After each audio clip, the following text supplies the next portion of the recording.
Welcome to the Culinary Now podcast. I'm Jamie Schick, I'm Matt. and today we are joined by a plant-based pastry chef. She is the pastry sous chef at 11 Madison Park. We are with Danielle Carrino. Danielle, welcome to the pod. Hi, thank you so much for having me. Nice to meet you all. We are so excited to chat with you today about all things plant-based pastry and plant-based desserts.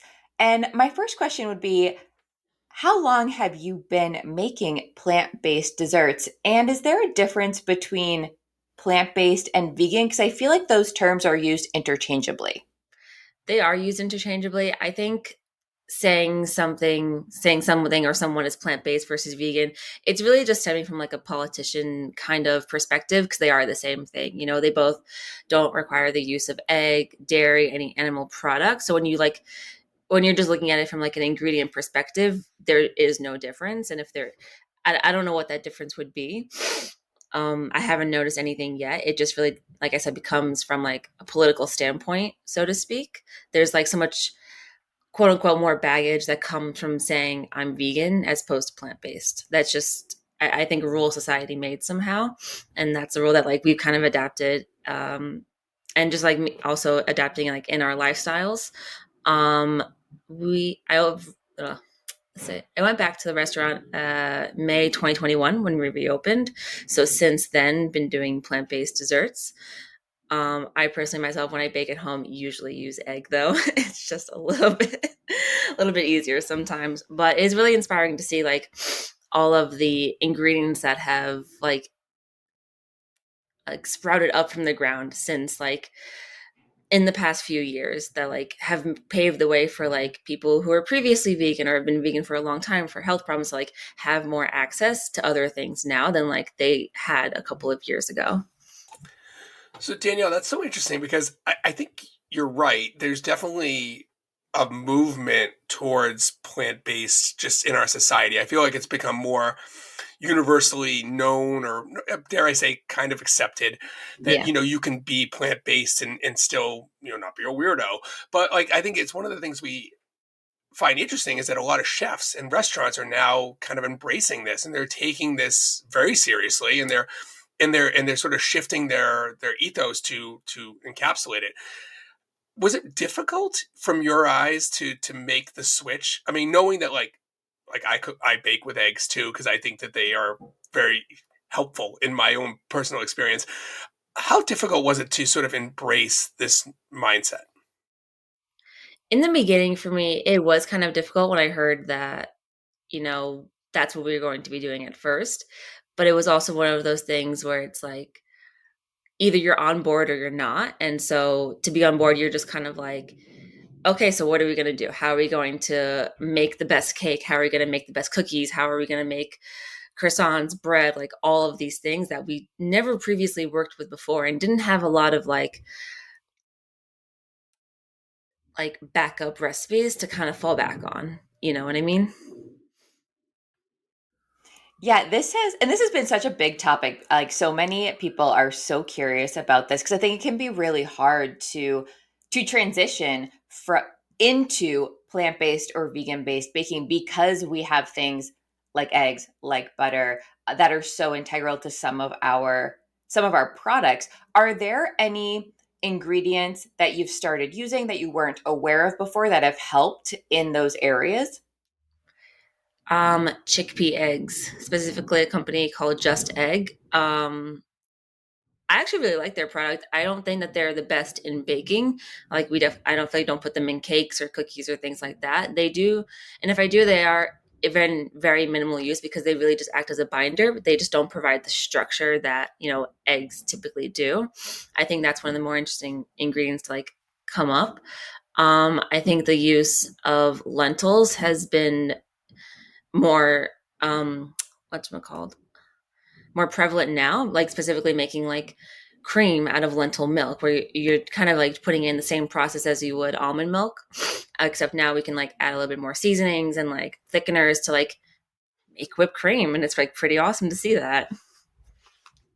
That was actually going to be my next question was we like butter is probably pretty easy to swap out for a plant-based butter, and sugar we can definitely use vegan sugar, so the evaporated cane. And some things seem pretty easy, but my next question was going to be, what about whipped cream? What are you doing for like mousses to get that lightness in there? How are you creating that airy creaminess that you kind of feel like you can only get sometimes from whipped cream?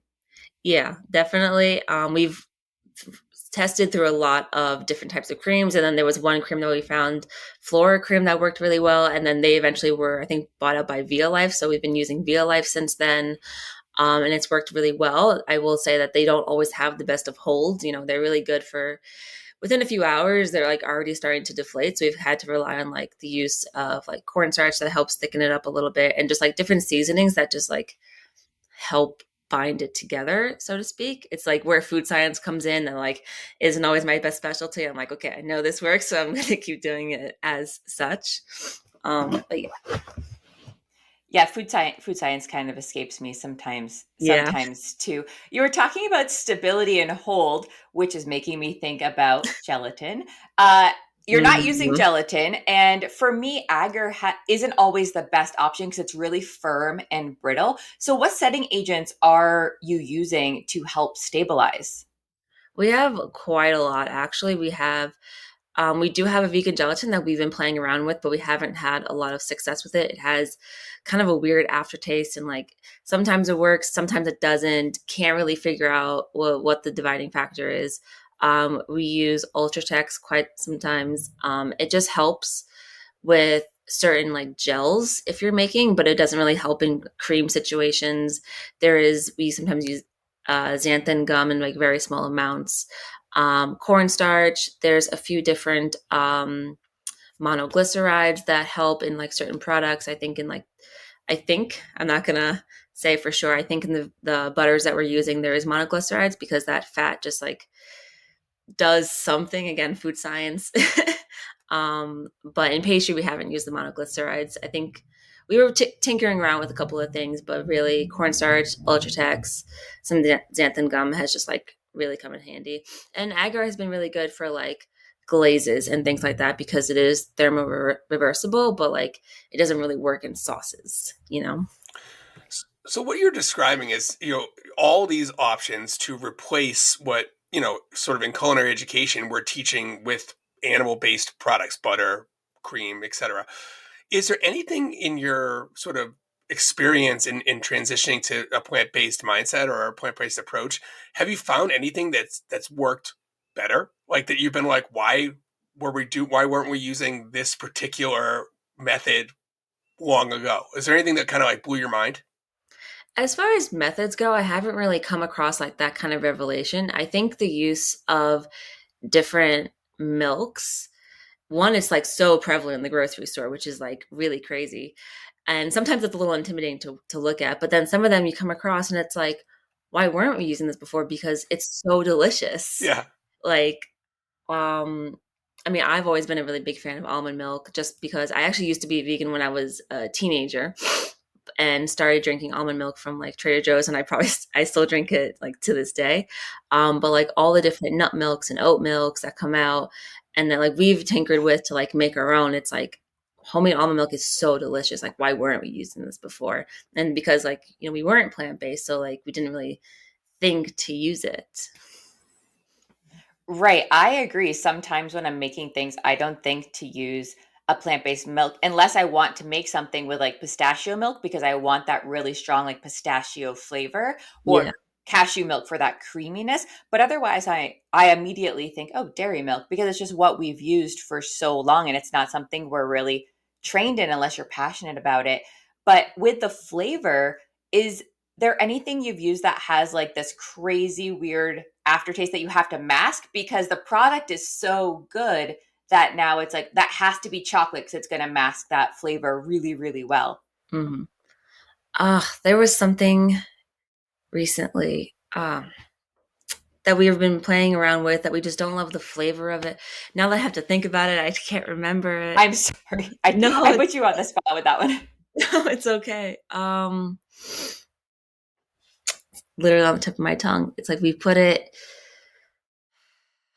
It's going to come to me. There is something that I just don't love the flavor of. Vegan white chocolate. That's what it's been.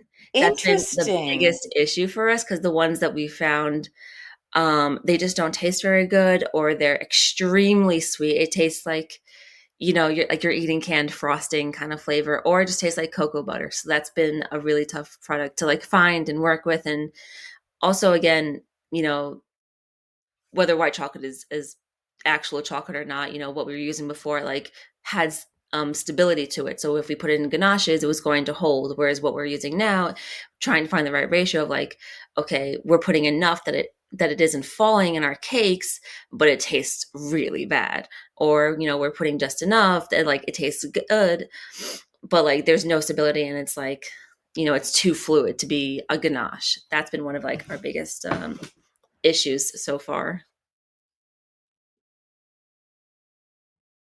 So Danielle, being a chef that has been on both sides of the equation here, how is your day to day different than, let's say, when you were not plant based desserts only? Like, is how did that change your way of going about your daily work?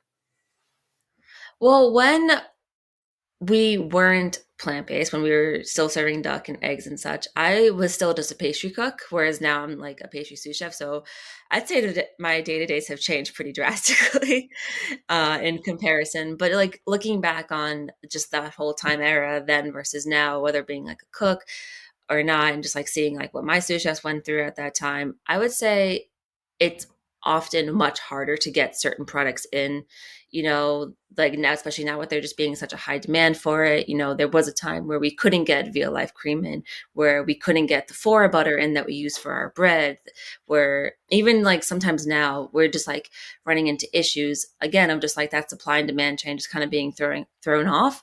And the companies that we use are just out of stock. So we have to like go to the store and then we buy small amounts, and then we're just like in this cycle until these companies can get back up on stock. So that sometimes is a really big issue, and you just have to keep running to the store sometimes, which is not ideal. But it just is what it is, and you just gotta embrace the tension. Interesting.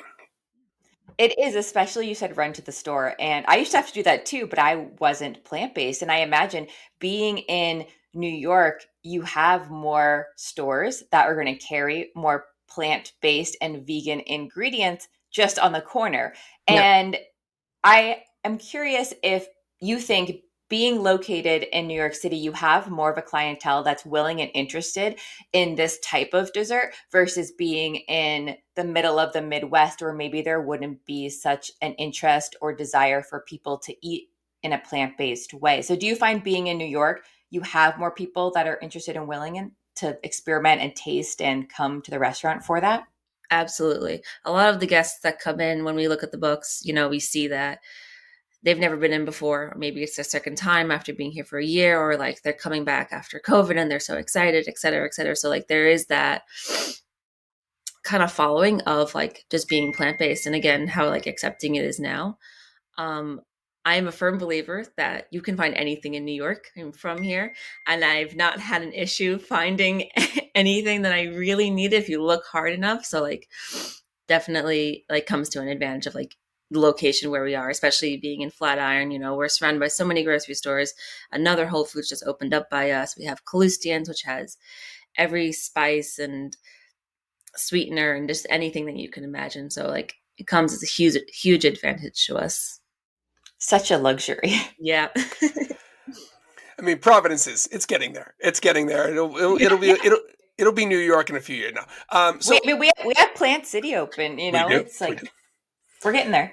So I can just shift gears a little bit. I'm still going to keep it on the plant based, but like some, we have a lot of culinary students that listen to our podcast, and I think I'd be remiss if I didn't mention like the quality that you're putting out at the restaurant. Do you have any advice for those students who maybe want to pursue that level of execution? Is there something that they absolutely must learn in their journey starting out that will help sort of get them to that point? um yes, I would say there are a few things. One is to be as much of a sponge as possible. Just absorb all the information that you're given, all that your sous chefs, not just like myself, but like everyone before you, like in these restaurants, even in small restaurants, like there is like a hierarchy. We have the pastry chef, we have the pastry sous chefs, then we have like the PM or the AM lead, like, and then there's like seniority that comes with it. And like, those senior cooks have been there long enough that they know kind of like the way, the standard, like how things should be done, and just to like be very mindful of that and be, like I said, as much of a sponge and absorb it as much as possible.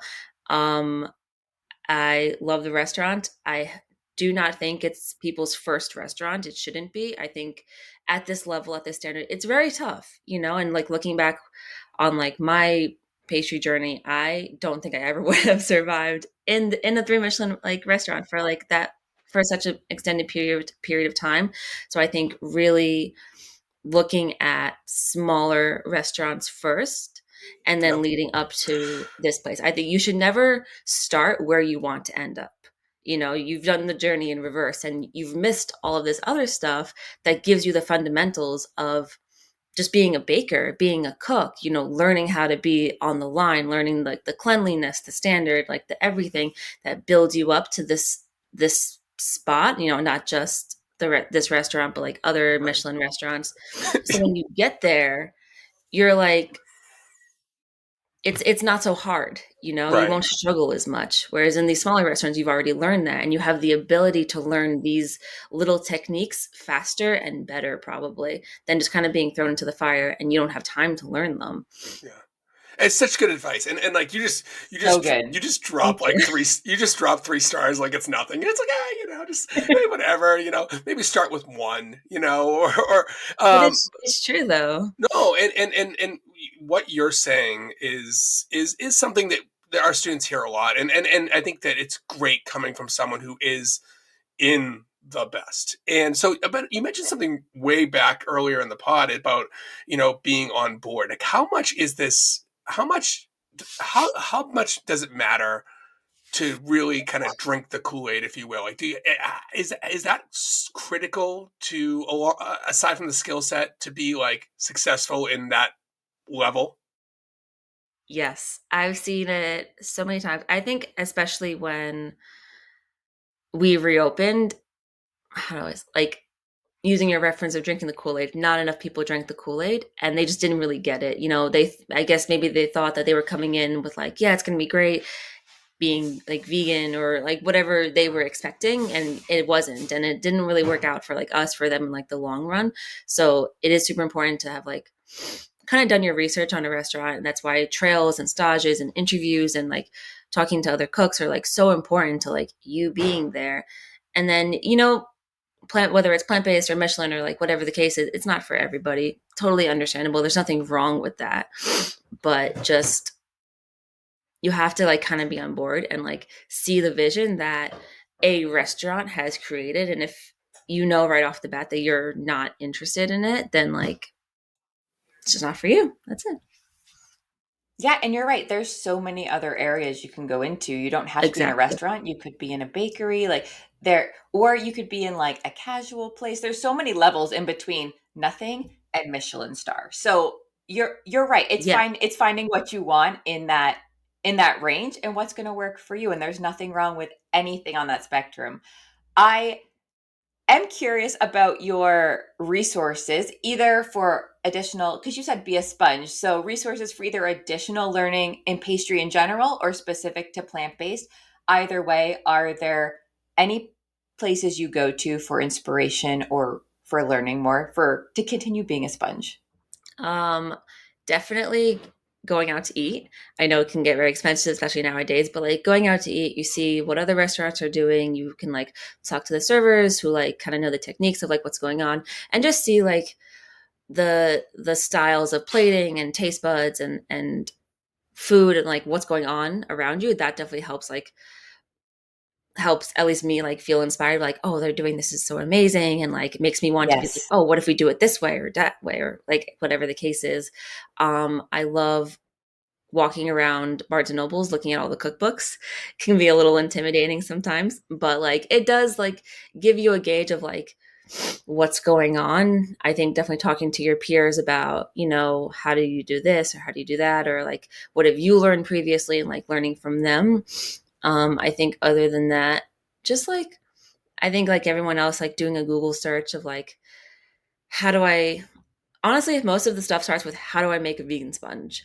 And then it kind of takes off from there. And then we like are like, okay, well, this didn't work for whatever reason. Let's try it this way. And like actually starting to do the process is going to make you find more ways. And then I'm like a very like, how do I say, creature of habit. So I kind of keep doing the same thing over and over again until I'm like, okay, I've got it down to like the minute that this is in the oven, the minute that I can like do this, and then you just kind of learn from there. So just have to like immerse yourself into whatever it is that you're doing, whether it's vegan or not vegan or just anything. You mentioned earlier that when you're at home, you still cook with eggs. And how, do you ever find yourself experimenting outside the restaurant just as a way to truly immerse yourself? Oh, 100%. 100%. But I still eat scrambled eggs in the morning. No, well, I try and do as much like recipe testing as I can at the restaurant because I'm already there and I do have like access to more things that like you can kind of find at home. But again, like I said, you're in New York, we can find anything that we want to. So there's like really no excuse. But like because I'm already there and I have the oven, I also find that like baking at home in my oven is very different than like working with the restaurant oven that has like this huge fan and like things like that. Whereas this oven is going to be different. But like home baking is not Michelin baking. Like they're just like they mean they can be. Like that's a different conversation. But like Right. I don't have all the tools in my apartment that I have at the restaurant. I don't even have a stand mixer. Whereas that's like a crucial piece of equipment at the restaurant. But no, like I still find that like I'm looking at other stuff, looking at other ingredients when I go to the store, when I'm like walking around, and I'm like, oh, haven't seen this before. Let's try it out. I also personally love tofu. I It's probably my biggest source of protein. I definitely have 2 boxes in my fridge right now that I plan to eat later. So yeah, just like finding other ways. I also really like tofu. Do you ever do any baking with tofu? I know you can use it as like an egg substitute. Do you ever use that at all? I actually haven't used it as an egg substitute. I've seen it done. For some reason, I'm like a little intimidated by it. I'm like, oh, what if it doesn't work? Because like in the long run, you want things to work, and if it doesn't work, I'm like, damn, now I'm just out of some tofu. Um, I think. Wait, what was the previous question? I already forgot. Oh, if you use tofu in baking at all. Ah, okay, yeah, not so much. Mostly for like eating and putting in savory food. And what do you think is a big misconception about plant-based or vegan baking that people might have? That it tastes bad. Yeah. I think that is a huge one. You're right. You're right. I think it's gonna taste like dirt or a plant, or I don't know, that it just like tastes bad. And I'm like, I don't know, maybe because like when I was a teenager in high school, like I was vegan for a year and I actually was a vegetarian for about 10 years up until maybe like 4 or 5 years ago. Um yeah, and I don't know, I never really had that conception in my head. And then I started noticing that people were at that time like really skeptical of vegan desserts. I was like, why? Personally, I really just didn't like entirely get it. But because being in New York, like you're already kind of immersed in so much more stuff than like people from the Midwest like typically are. Right.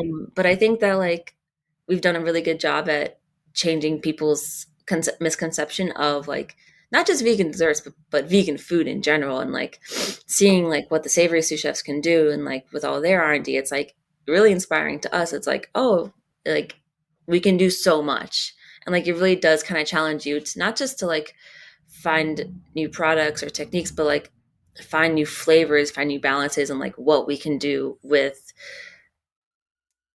fruits, vegetables, different like milk substitutes, and like and just like all these products. So, Daniel, knowing that, like, you laid out that it doesn't suck, like plant-based desserts can be amazing, and knowing that, like, maybe going to like a 3 Michelin restaurant to experience that and to have that realization personally is maybe not the best first step. Is there kind of like a gateway to getting into plant-based that you would say like the average consumer could like maybe experiment with personally to kind of maybe weed away some of those misconceptions? Like if I'm just like really skeptical, like what should I try at a very basic level to kind of blow my mind and open up more possibilities? I would say starting with Indian food because Indian cultures have a lot of vegetarians.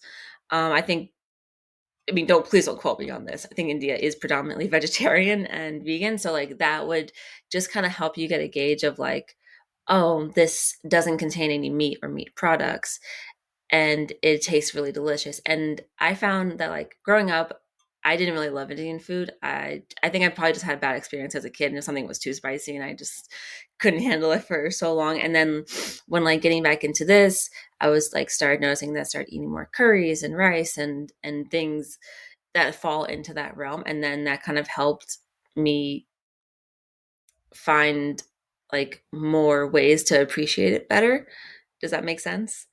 So I would say starting with like finding different cuisines that are predominantly vegetarian. For me, it was Indian, so that's why I'm speaking about it. Um, and then that just like can put someone like onto falling down the rabbit hole essentially. Love That's it. really interesting that that's what you went with because I was thinking about that question as Matt was asking it, and I was thinking I would tell someone that they should start with a vegan chocolate cake, like or sometimes it's called like wacky cupcakes. It's like another like you can find that like on the internet, and I would say start there because I know as chef that no matter who you are, if you get a chocolate cake from them for a wedding or a birthday, he only does a vegan chocolate cake because it's so moist and it's so chocolatey, and that's really interesting that you went with Indian food, which I also love curry, so I Yeah. understand why you went there. My last question before we wrap up is what are you most excited about that you're working on right now? Oof, a gluten-free vegan laminated roll. Anyone who comes into the Whoa. restaurant Wow.